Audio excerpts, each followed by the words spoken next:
Foreign Investment Review Board and the Treasury. I would like to commend New South Wales for their cooperation throughout this process and note the relationship between FIRB and New South Wales has been one of mutual respect and a high degree of professionalism, and I thank in particular Treasurer Gladys Berejiklian and the Premier Mike Baird, as well as the officers of the New South Wales State Treasury and on the officers of our own Treasury. I'd also like to commend the New South Wales Government for their involvement in the asset recycling process. New South Wales has been a leader in this process, which will see important investment in new infrastructure for the citizens of New South Wales. Notwithstanding my preliminary decision today, funds from the Commonwealth's Asset Recycling Initiative will continue to be available to New South Wales. We will collaborate with the New South Wales Government through the next stage of this process to ensure that the benefits of this new infrastructure investment are realised for the New South Wales community. I'm happy to take questions on these matters, but I would ask you to understand that given their sensitivity, I'm limited in what further comment I can add to what I've already outlined. Have concerns that the Chinese may have been the census attacks had any impact? Why don't we just stick with this matter first, and I'm happy to get to those other issues. Do you believe some of the hurdles that you've put up will be surmountable? Can they be overcome in the next week or so? Well, the process is for them to respond. What I've said is that the national security interests involved in this matter and this transaction as proposed to the government, that we have worked very hard and collaboratively to identify possible mitigations. And we have been unable to identify mitigations which we will believe would be suitable. Now, that has involved extensive effort. And so those issues are real. They're matters obviously of national security interest to the Commonwealth, and elaborating on those would obviously not be in the national interest either. What impact could this have on Mike Baird and his budget, essentially, which rests on sale of this infrastructure?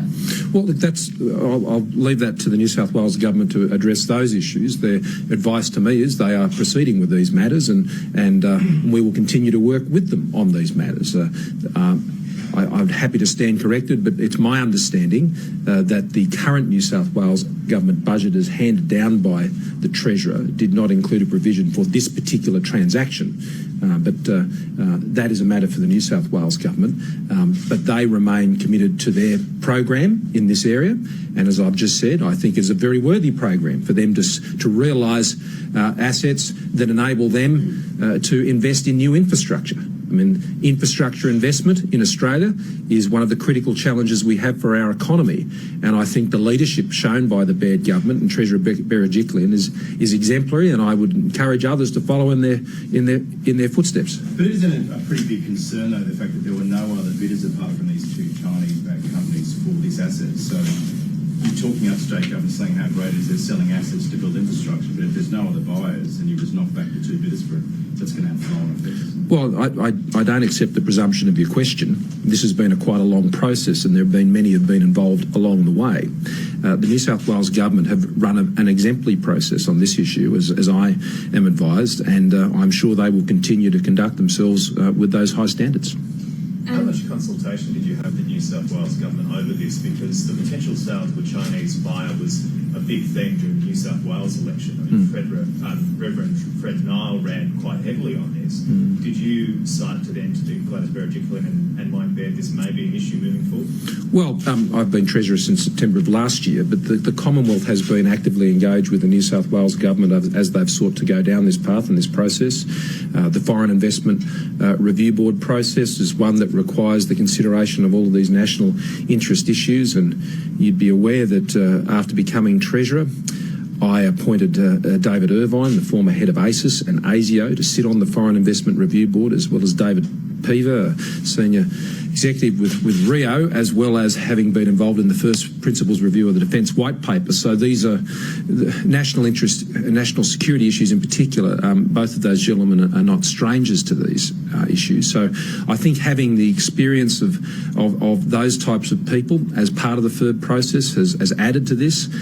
But when we assess these applications, and I stress we do this on every case by case, and we pursue the national security issues to the nth degree, as I said on the weekend, and that's what we've done.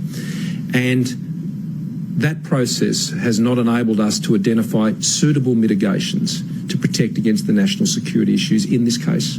And that, at the end of the day, is paramount. Chinese interests own large slabs of gas and electricity operations in other states. Why are you pulling up the drawbridge now? Well, that is not the case. As you've suggested, what we've done is I've given a preliminary decision on this transaction for this particular asset, and it is the national security issues associated with this particular asset. And what is it about this particular asset that you're concerned about? Why not Well, this asset? the only person who's security cleared in this room to be able to hear the answer to that question is me. What kind of message do you think this decision sends to other foreign investors who may be considering investing in Australia? That we have a robust process for examining foreign investment in Australia, that we welcome foreign investment in Australia, and we continue to do that. In 2013-14, some $160 billion worth of investments were approved in Australia, and we continue to approve investments where they are deemed to be not contrary to the national interest, and that is across a broad range of countries.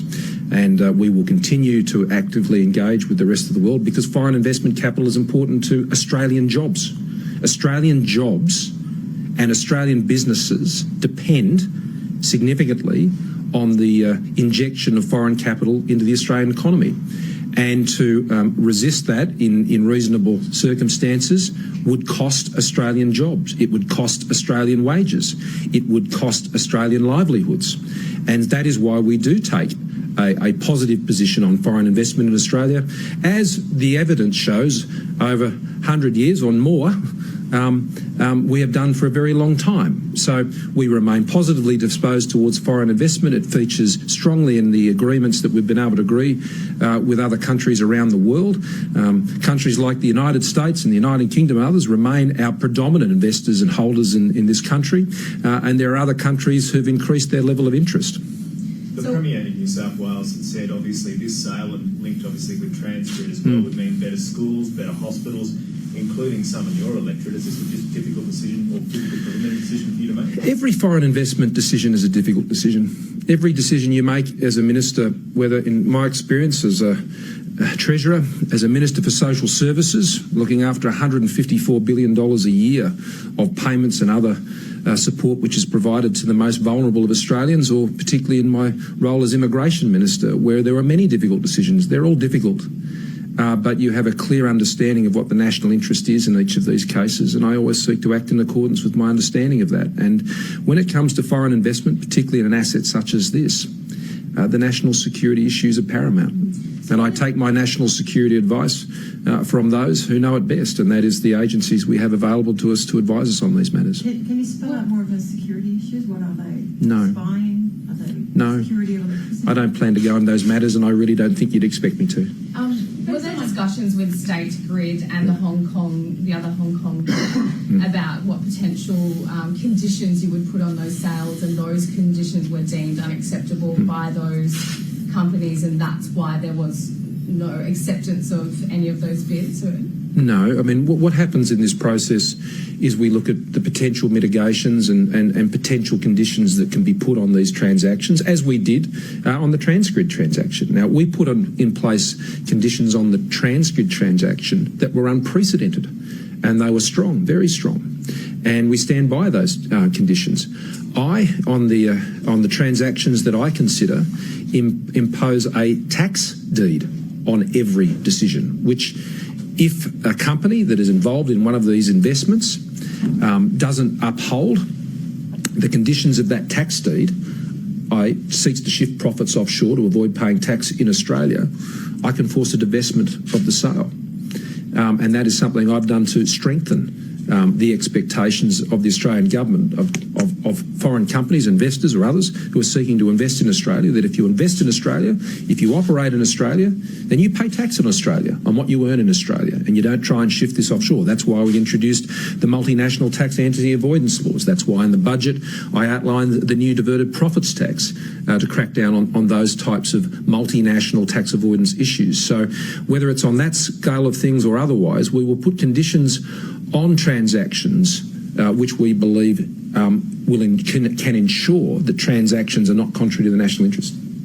The Prime Minister had a discussion with Bob Katter in this very building after the election. Does this blocking have anything to do with appeasing Bob Katter, given his very vocal opposition to any potential sale of Ausgrid to Chinese investors? No. What's the difference between New South Wales power distribution network and, say, the South Australian, which is actually owned or partly owned? Well, again, they are issues that are germane to the national security issues that I've referred to. These national security issues, while you can't go into it because of the clearance, have you made them clear to the bidders? Otherwise, how are they meant to find mitigating conditions? Well, the issues of Australia's national security are only disclosed to those who are in a position to be cleared for that purpose. So I think that would contravene that. Well, then aren't they left in the dust? Well, Australia's national security is Australia's business, and it will always be Australia's business. And it's something that we consider internally to protect that interest. But how can they make an acceptable mitigation? We will always act in Australia's interest to protect Australia's national security, and that does not mean breaching that national security with others who obviously wouldn't have an expectation, let alone an entitlement to be accessing that sort of information.